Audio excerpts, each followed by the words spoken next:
Welcome back to the news at 10. Crisis is currently threatening the peace in Jere community in Kagarko local government area of Kaduna state, where a land tussle between the Gbagi natives of Issa village and the paramount ruler of the community, Saad Usman, representing the Hausa Fulani tribe. The bone of contention is the ownership of a large parcel of land along the newly constructed Jere-Abuja Expressway. Our community report tonight looks into the crisis that's remained unresolved for over 2 decades. Now you're talking.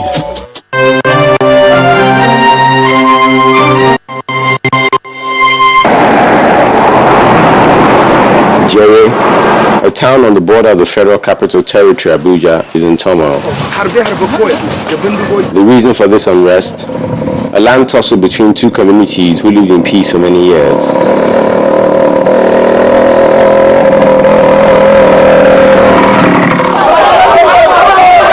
The origin of this land tussle dates back to 1992, with the fusion of the Gbagi and the Hausa Fulani communities under one district head by the then government of former Governor Ahmed Mohamed Makafi, who had elevated the district to the status of chiefdom in 2000. The choice of Saad Usman from the Hausa Fulani tribe as head did not go down well with the Gbagi community, demanding for the creation of their own chiefdom. This man, Dr. Saad, being appointed as the chief of this very land, actually the problem begins at that time. What actually is the problems? The land that we inherit from our fathers, actually the chief tried by all means to intimidate Gbagi people by taking up their land by force. We inherited from our father right from the wars go. And for that reason, we cannot give what belongs to us to you. The recent attack on Mr. Usman and his aide, which has led to both men being brutalized, is perhaps an indication that the issue is one the authorities should address, and quickly too. The emir was there with his driver and orderly. So how can the emir, an elderly man with one orderly and one driver, go and face about 50 people carrying machetes, sticks, cutlasses, so many things? He saw them, he stopped to find out what are you people doing here. And for your information, the state government has banned any development on that particular plot of land. So why are they there? The Gbagi tribe, however, are having a hard time believing the entire matter is not being handled in a manner to favor those they term opposition, and blame government for not taking proactive steps to resolve the crisis. Our people were deceived. We Gbagi community, we are the peace lover. We don't want any creation of disturbances, unless if you touch Gbagi man from his farm, you have touched his heart. Since the creation of this chiefdom, frankly speaking, our Gbagi people didn't enjoy it. So we are seeking some requests to the government to come into the matter. Up to date, nothing was done. Right from the time when Makarfi was the governor, because since that time to the time that Namadi came up, actually the government said he will look into it. And since that time, there is nothing that have been done yet. I will plead with the government. Since there is not anything that joins Gbagis and Fulanis, and they don't have the common culture, the best thing is to separate them by giving them their traditional rulers. Although the Hausa Fulani community did not comment on the matter, the claim was flatly refuted by both the State Commissioner of Police and the spokesman to the Kaduna State Governor. The government is not an interested party with any side of the conflicting groups. For us, as a government, we are very much interested in ensuring that peaceful atmosphere reign in all parts of the state. We condemn in strong terms where people take laws into their hands, where people descend on leaders, whether traditional or religious leaders, for something that ordinarily can be settled amicably. As for all insinuations being raised that we are supporting one group against the other, there's nothing like it. we are only doing our job. And Emma was being killed, and we got calls, and the police responded immediately and moved in there to save the situation. And the people we found there were arrested. Presently, we are still screening. Whoever we find to be innocent of anything will be released. So all this talk about taking sides does not arise. Land is a gift that should not be used as a tool for violence. And the sooner the authorities bring both feuding parties together for dialogue, the better, before things spiral out of control. Now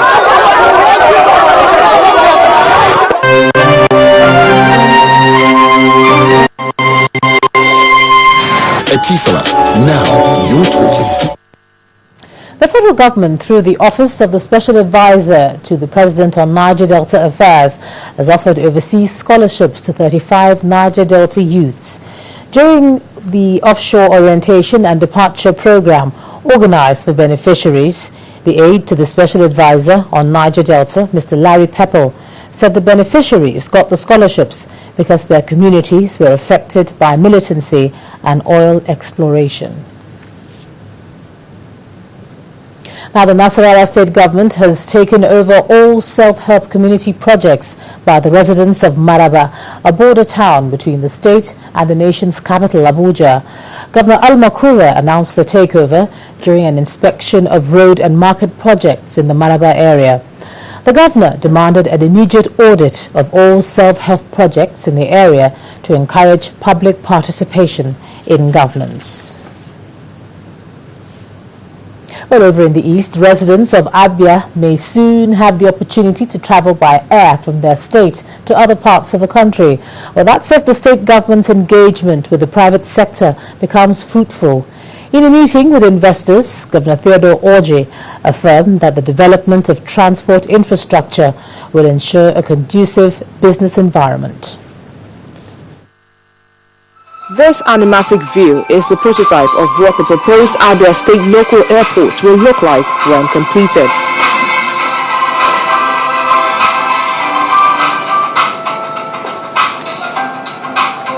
A group of investors have come to partner with the state government to make this animation a reality. This is not just to visit, but this is to, in practical terms, realize Abia Airport with your approval, the Abia Airport in the shortest possible time. Then we will be able to sit down together and design a legacy airport that will be truly Abia in all ways. And what we're looking at also is an airport that will be both cargo and passenger. Abia is considered a commercial hub with a consequent high rate of movement. The establishment of the airport, the governor believes, will go a long way in helping the business community as well as the people of the state. The airport that we have today is mainly being patronized by people from Abia. We travel as far as even Port Harcourt and even Akwa. So, and that is why all along we're thinking and said, what can we do for this business community? They came to me. What we are doing is based on their request. We are very, very serious and committed to achieving that project. After the meeting with the investors, the Commissioner for Information met with journalists to intimate them on government's plans to ensure that not only air travel is viable, but that rural roads will also be fixed. Within this dry season, we'll go into an aggressive rehabilitation, opening up of our rural roads, especially the ones that go directly to the farmlands under the RAMP project, Rural Access and Mobility Projects. We are prioritizing 500 kilometers of road in this phase. Laudable projects embarked upon by the state government, but the residents will definitely be looking to see words unmatched with action.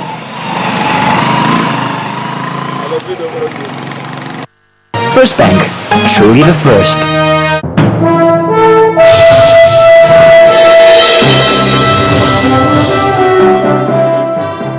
Alright, Joker Rogers joins us now with business news. Hey, Joker. Hello, Gemma, thank you. On business news, Nigeria's composite price index rose marginally 0.1% in December 2013 to about 8% from the 7.9% rate recorded previously in November. Well, today's figures were part of a report released by the National Bureau of Statistics, which says the marginal rise was mainly owing to an increase in the prices of 7 non-food commodities, especially alcoholic beverages and transportation. According to the report, the prices of gas and other fuels, electricity, tobacco, cola and water also contributed to the rise.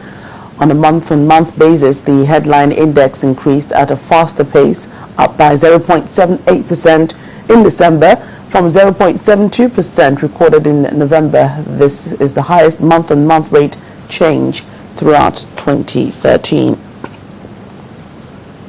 Over 2,500 delegates from almost 100 countries representing business, government, academia and civil society will be attending the 2014 World Economic Forum, which starts next week. Between January 22nd and 25th, over 40 heads of state or government and 1,500 business leaders will gather in Davos, Switzerland for the annual event. Leaders from Nigeria, Australia, Brazil, Iran, Japan, Mexico, South Korea and the UK will address the 44th meeting with the theme, The Reshaping of the World, Consequences for Society, Politics and Business. The annual meeting is expected to address the challenges facing the world in 2014 with the aim of creating a completely new context for insightful, future-oriented decision-making. The Nigerian Stock Exchange has announced initiatives that would help improve the stock market in 2014. CEO of the Bourse, Mr. Oscar Onyema, revealed some of the new schemes today at a press briefing in Lagos. The initiative comes as a switch of gear from the market restructuring to other areas of focus. Our correspondent, Temple Ashaju, reports. The briefing took place before journalists and markets analysts. Starting with a review of the capital markets performance in 2013, the CEO, Mr. Oscar Onyema, explains how equities achieved the excellent records for the year. We closed the year at 13.23 trillion naira versus 12.62 trillion naira at the height of the market in 2008. And to advance the market in 2014, the CEO reveals these initiatives. 1. Increase the number of new listings across 5 asset classes.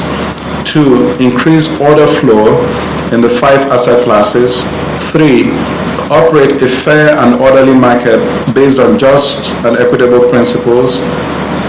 4. Champion the development of enabling laws and policies to drive capital market development.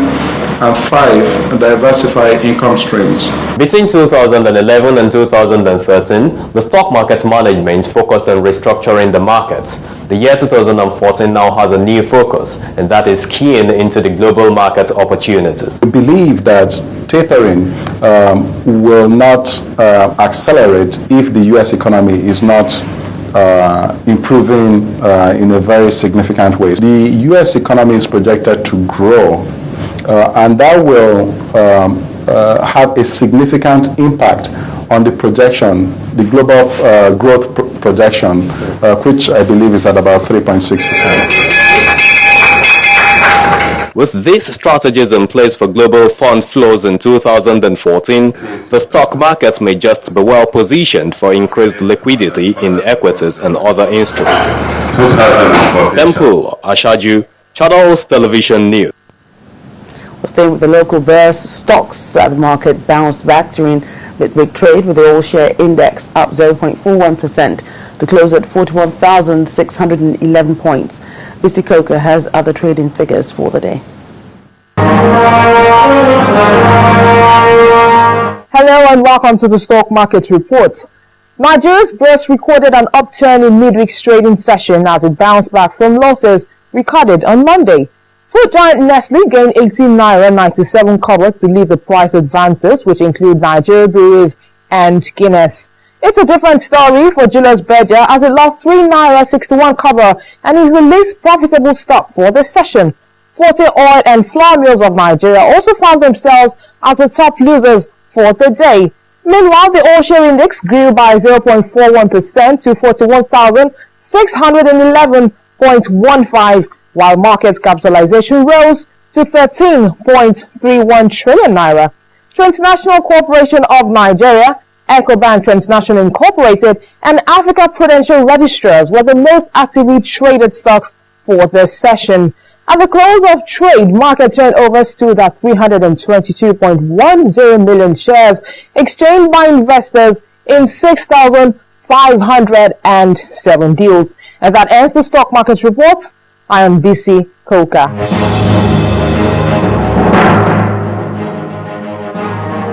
Thank you, Visi. That's it on Business News. On the news at 10, we'll leave you with those other markets from around the world before HMI returns with the rest of the news at 10.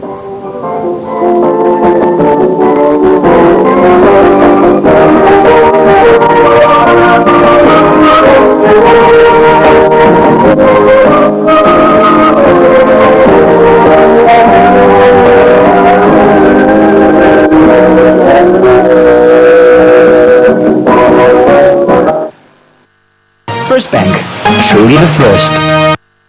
Still ahead on the news at 10, House of Representatives raises alarm on admission of Nigerians into the Cyprus International University.